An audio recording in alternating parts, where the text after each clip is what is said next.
Good evening, everybody. Most of you recognize this as something that's a fairly straightforward application of the Chinese Remainder Theorem. The Chinese Remainder Theorem, CRT, not cathode ray tube. Now, I'm not gonna actually use it directly. I'm gonna more or less kind of derive it just for this particular problem. Now, again, we're looking for a simultaneous solution. This is just the modular arithmetic version of two equations, I guess. Well, not quite. I was going to say two equations, two unknowns, but in any event, we're going to try to find a simultaneous solution to both of these equations. Okay. Now, multiplicative inverses, and you'll see the construction here in just a minute, are crucial, and they're in the modular arithmetic universe. They're called reciprocals. You know, the product. Notice here we're looking for an A. Such that when you multiply it by the modulus of 19, you get a remainder of 1 when you divide it by 37. And very quickly we can see that A equals 2 by inspection. Sometimes it's not that easy to get it. This one worked out nice by inspection. Okay, so A equals 2. Again, 2 times 19 is 38. 38 minus 1 is 37. Okay, so A is said to be the multiplicative inverse of 19. They're multiplicative inverses of each other. Now, this second one's a little more difficult. Notice that this is congruent to 18b, right? Now, 37 minus, what do you get here? Yeah, that's 18, right? 37 minus 18 gives you 19. So this would be 8 congruent to 18b. Right, folks, again, you can replace any coefficients with something that's congruent to for the particular modulus, and 37 minus 18 is 19, right? Okay, so now notice also, though, that this is congruent, 18 is congruent to negative 1. All right, negative 1. So negative 1b, excuse me, all right? So from there, it follows that b would be congruent to negative 1, and you would get b is equal to 18.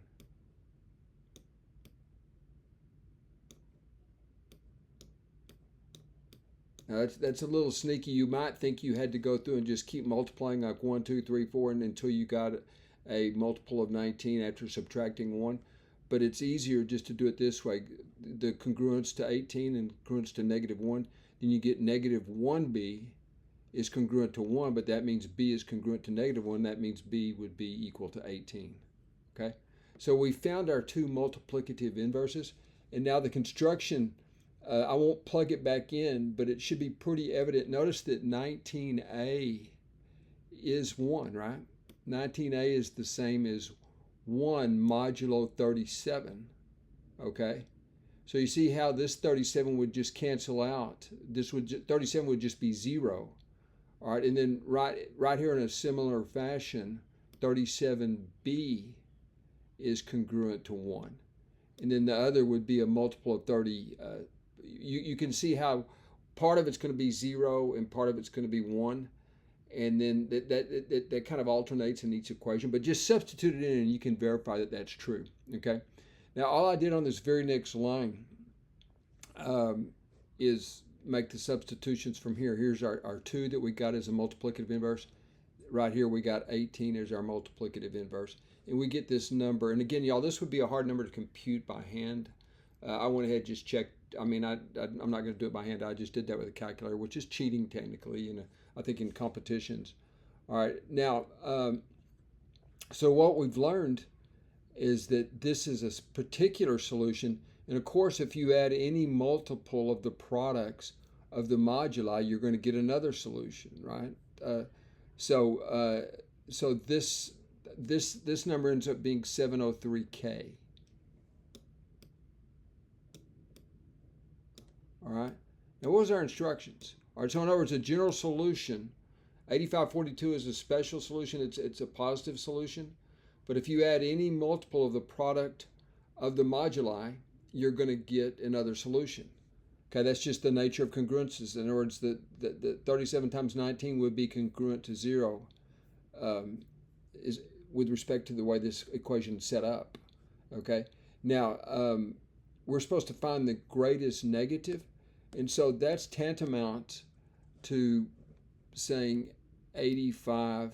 Find a k, the first k, such that and y'all, k is just any integer. Okay, we're looking for this right now, 19, and that's 703, right? 703. And we want to find the very first integer k, and I should have said k is an integer right up here somewhere. For any integer, this would be a solution. Okay, call it z, right? Okay, now we want that to be less than 0, and we want it to be the first k that does that. And y'all just, I won't go through the arithmetic on that either, but k equals 13 gets the, k equals negative 13 is the first one that gets that to happen, okay? And when k is equal to negative 13, this entire thing is, oh gosh, did that go out on me? Would be equal to, I think it's 5 minus 597. Let me check, I wrote that, yeah, minus 597. Okay, minus 597 is the solution I got. And that is the largest negative number. Now, you see, based on the modulus here, or excuse me, based on this product of the two moduli, 703, if you add 703 to this, you would get 106, folks, which would be the smallest positive solution. Okay? This is the greatest negative solution just by the symmetry of the number line, and this is the smallest positive solution. And a lot of you may have guessed that. You know, like here you can see right off, if you put 106 in here, you get 95. 5 times 19 is 95. If you put 116 here, you get 74. And then from there, you could work backwards. You see, so a lot of you who are good guesser and testers could have actually guessed 106 and then worked backwards to minus 597. But this one right here is more or less exactly the derivation of, more or less the derivation special case of the Chinese remainder theorem. The modular multiplicative inverses are quite important because you can physically construct a solution. Sometimes it's not so easy to find the modular or the multiplicative inverse. But anyway, this is the answer I got, folks, minus 597. Thank you for viewing.